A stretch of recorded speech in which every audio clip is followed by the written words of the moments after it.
प्रधानमंत्री होते तो क्या करते। मुझे प्रधानमंत्री बनना नहीं है, चुनाव लड़ना नहीं है, पर एक आम आदमी की हैसियत से कोई मुझसे पूछे कि आप प्रधानमंत्री होते तो क्या करते। मैं प्रधानमंत्री होता तो केवल 3 काम करता, सिर्फ 3 काम। पहला काम, मैं भारत देश की शिक्षा को एक कर देता। चाहे उत्तर प्रदेश में पढ़ो, चाहे यूपी में पढ़ो, चाहे बिहार में पढ़ो, चाहे गुजरात में पढ़ो, चाहे राजस्थान में, चाहे पंजाब में, एक देश एक शिक्षा। नेता का बेटा भी वहीं पढ़ेगा और मजदूर का बेटा भी वहीं पढ़ेगा। ये शिक्षा, ये प्रधानमंत्री मैं होता तो मैं पहले देश की शिक्षा को एक करता। दूसरा, मैं सारे हॉस्पिटलों को तंदुरुस्त करूंगा पहले तो, कि पूरे देश में कोई बीमारी से ना मरे। हर क्षेत्र में, हर जिला में ऑक्सीजन बनने की सुविधा हो। हमें ऑक्सीजन की सप्लाई बाहर से ना करनी पड़े, हम ऑक्सीजन खुद बनाएंगे। हम देश में खुद जो जरूरत है, आवश्यकता है। और आपको बता दूं मैया, दुनिया में सबसे ज्यादा दवाई भारत में बनती है, सबसे ज्यादा टीका भारत में बनते हैं।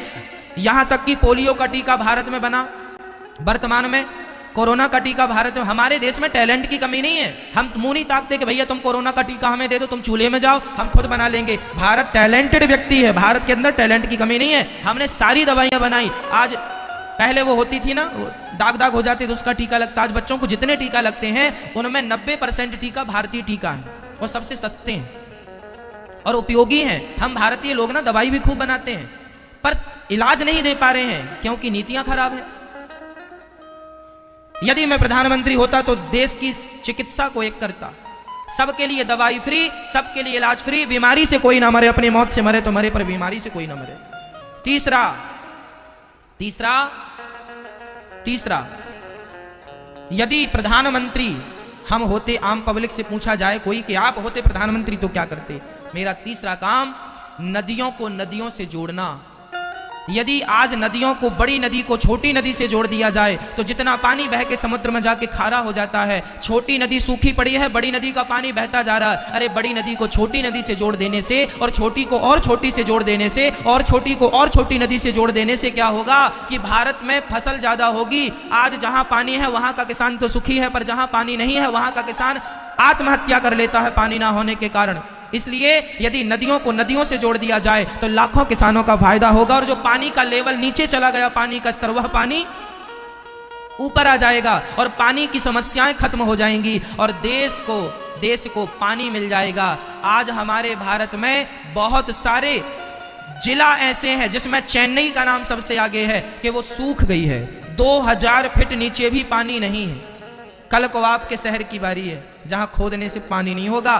कल आपके पास पैसा बहुत होगा मेरी माँ, पानी नहीं होगा। आज 20 रुपए लीटर पानी बिकता है, और अच्छा पानी 50 रुपए लीटर बिकता है। वो दिन दूर नहीं जब 1000 रुपए लीटर पानी बिकेगा। यदि आज नहीं जागे, नदियों को नदियों से नहीं जोड़ा, पानी नहीं बचाया, तालाबों का संरक्षण नहीं किया, तो वो दिन दूर नहीं जब 1000 रुपए लीटर तुम पानी पियोगे और तुम्हारी औलाद तुम्हें गाली देगी कि हमारे देश के हमारे माँ बाप ने क्या किया, पानी तक नहीं बचाया। आने वाला भारत प्यासा रहेगा यदि आज नहीं जागे तो। इस जल संरक्षण के साथ साथ वृक्षों का संरक्षण, जंगलों का संरक्षण जरूरी है, ताकि हमें, आप बताइए, आपको बहुत पैसा चाहिए या शुद्ध हवा चाहिए? बोलो। कल को आपकी जान पर बन पड़ेगी तो पैसा काम नहीं आएगा। अभी कोरोना काल में सबके पैसे धरे के धरे रह गए, ऑक्सीजन भी नहीं मिली। ये पैसा सब कुछ नहीं है मेरी माँ, जिंदगी सब कुछ है, हवा सब कुछ है। इसलिए भारतीयों को शुद्ध हवा मिलनी चाहिए, और शुद्ध हवा तब मिलेगी जब जंगलों का संरक्षण होगा, जंगल बचेंगे, वृक्ष लगाए जाएंगे। रोड के नाम पे करोड़ों वृक्ष काटे जाते हैं, बताओ लगाए कितने जाते हैं? जल में वृक्ष भी आ गए, प्रकृति, चिकित्सा और शिक्षा। पहले हमें इनमें काम करना चाहिए, जरूरत है इन चीजों की। बताओ आज देश को इन 3 मुद्दों की जरूरत है कि नहीं? 3 कामों की जरूरत है कि नहीं? पर कोई भी सरकार अपनी सरकार बनाने के लिए इन 3 में से एक भी चीज ऐड नहीं करती। चाहिए ना कि ये चीजें हों, तब देश समृद्धवान बनेगा। आज इन्हीं चीजों पर तो अमेरिका ने काम किया है, तो आज वो संयुक्त राष्ट्र बन के बैठा है। आज इन्हीं चीजों में तो जापान ने काम किया है, तो वह सबसे पावरफुल बन के बैठा है।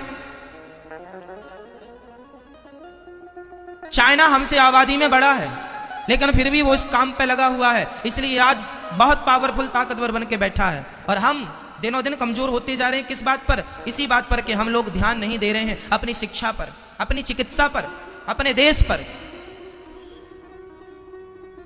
आज भारत में परिवारवाद है। परिवार, ये मेरा बेटा है तो यही नेता बनेगा यही देश चलाएगा, योग्य है तुम चूल्हे में जाओ, तुम योग्य हो तो हो, पर ये बेटा है हमारा इसलिए चलाएगा। भले भले वो बिल्कुल अनपढ़ है, भले उसको काखा गाखा का ज्ञान नहीं है, पर नेता है इसलिए।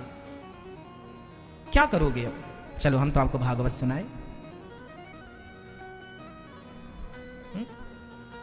ये तो देश की बातें हैं मैया, ये तो मेरी चिंता है कि मेरा देश समृद्धवान बने। मैं चाहता हूं कि आप पढ़े लिखे हो, मैं चाहता हूं आपके घर भी कभी चूल्हा ना बुझे, मैं चाहता हूं कि आपके पास भी एक गाड़ी हो, मैं चाहता हूं कि भारत के मजदूर के पास भी कम से कम एक खुद का घर हो, खुद की गाड़ी हो, खुद के लिए बढ़िया पहनने के कपड़े हो, खुद शिक्षित हो। मैं ये चाहता हूं गरीब से गरीब आदमी शिक्षित हो। मेरा भारत तब समृद्धवान बनेगा जब 135 करोड़ लोग समृद्धवान बनेंगे। गरीबी बहुत देखी है माँ, बहुत गरीब है मेरा देश। आज भी लोगों के पास खाने को रोटियां नहीं हैं। कुछ लोगों के यहाँ कुत्ते बिस्किट खा रहे हैं, और कुछ लोगों के यहाँ बच्चों को खाने को रोटियां नहीं।